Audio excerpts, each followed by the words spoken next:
Hi everybody, my name is Jan Dufour and I'm an independent Stampin' Up! Demonstrator living just outside of Louisville, Kentucky. Last week I showed you how to make all kinds of beautiful cards using our Memories and More Beary Christmas and the card pack and the cards and envelope pack. And they have beautiful, beautiful cards and beautiful envelopes, which make great cards. But in addition to that, after I made all of the cards, I had 22 of these left over. I did use some on there, although on the cards I tend to use the big ones first if appropriate. But I've got lots of these to make tags.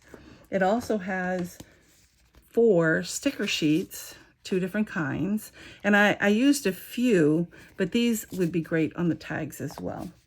So I'm going to show you the cards the tags that I made, and this time I used Celebrate with Tags, which is a different set than I used last week. You can use any Christmas set that you have. Probably the most important is a to and from, but not necessarily, and some kind of sentiment like Merry Christmas. And if you don't have them both in the same set, obviously you can use multiple sets, but Celebrate with Tags was the one that I used. I also used a couple of threads that I wanted to get in here. This is the In Color, the new In Color 2023 to 2025 jute trim. And I also used some Baker's Twine Essentials. All of that will be on the project sheet. If you're looking at this from YouTube, go to my blog, which is stampmesilly.com, and you can get the project sheet there. The video will also be there. The written directions will be there. And then you can also get to my store from there. And in addition to that, I used the Very Best Trio Punch to make the tags look like tags. It's not necessary. I did make a card in here, a tag in here that is just straight. I used some gems. Rhinestone Basics are my favorite because they're clear. And if you have alcohol markers, preferably Stampin' Ups, but our blends, because that way the colors will match the colors. But I basically just, I think I used all the red ones. Yeah, I think I did. You just color them. There's blue there and green because I did use some of those.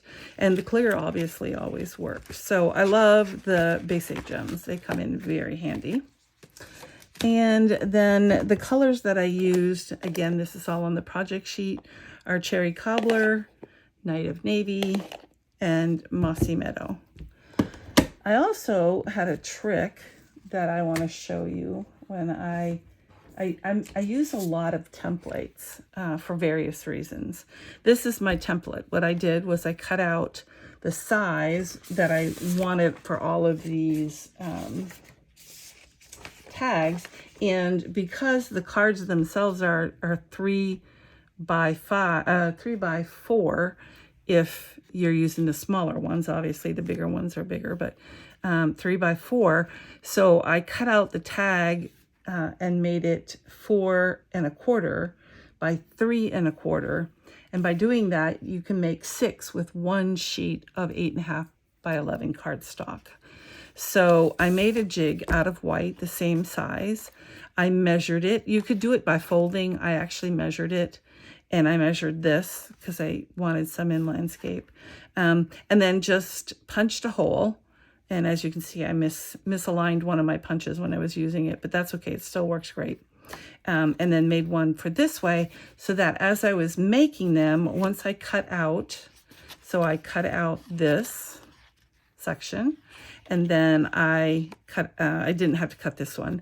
Then I took my trio punch, my Very Best Trio Punch, and putting them together with this on the top. And that was my choice. You can do it differently if you want to center it on there. I would glue it down before I punched, and then just stuck it in there and punched my corners.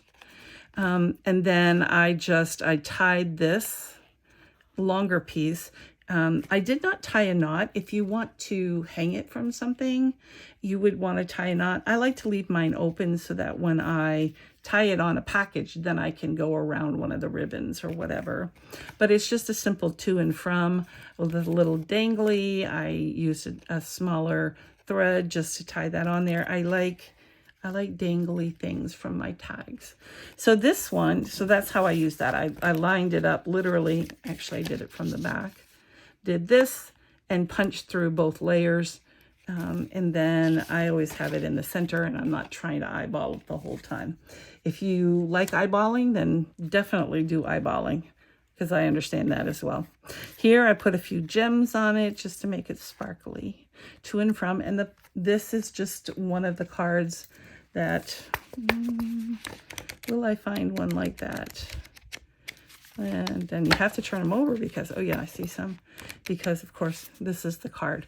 And by cutting off the little corner, it doesn't affect it at all. But you have lots of choices when you're looking. May your Christmas be cozy. Now, this is on the card. I didn't stamp that on there. And obviously, I wanted a to and from, so I just put a scrap piece of paper on the back. I didn't even measure it. I made sure it was small enough to fit on there. And again, we have some dangly pieces. This is one that I put in landscape, and that's because that was the way this card went. This is the back side of this one, so you have to make choices. And sometimes it's really hard because both sides are really cute. I stamped Merry Christmas to and from and added some gems. And of course, I had the danglies. A lot of these are similar, but, you know, unless you're giving 15 presents to the same person, nobody cares. This one's a to and from, be jolly. Then I stuck, this is one of the stickers that come. There's, oops, that's the same one. There's two of two. So there's two different ones. And I put one of those on. That was this one down here. Some of the big ones, this is 4 by 6, I cut down in half, and I believe that's coming up. I'll show you shortly. So I just put that on dimensionals, and I got that one. Here's the one I did. Do I have the other piece? Yeah. So this is actually this cut in half, and then I just mounted them. I added the stickers from the sticker sheet rather than put it on the back. I've got a hanging Be Jolly on one and not on the other, but that actually came, so 2 tags from the one piece. This again is one of those backside ones where this is the front and this is the back. There are 6 of each of these cards, so you get to play with them. And in the case of the last week's one with cards, I used this side every time because I loved it, putting him looking up at that little star. So this one, again, a lot of little Be Jollies. If you use a different stamp set or multiple stamp sets, which I didn't want to do because I don't want a person who just has a small stash of things to think that you can't do this, because you absolutely can. And then here are some leftovers. Like I said, you get 6 from each one. I have 22 more that I can make. And I will certainly be doing that. But isn't that just fun? Now, traditionally, I give cards away, handmade cards, obviously, to people at Christmas.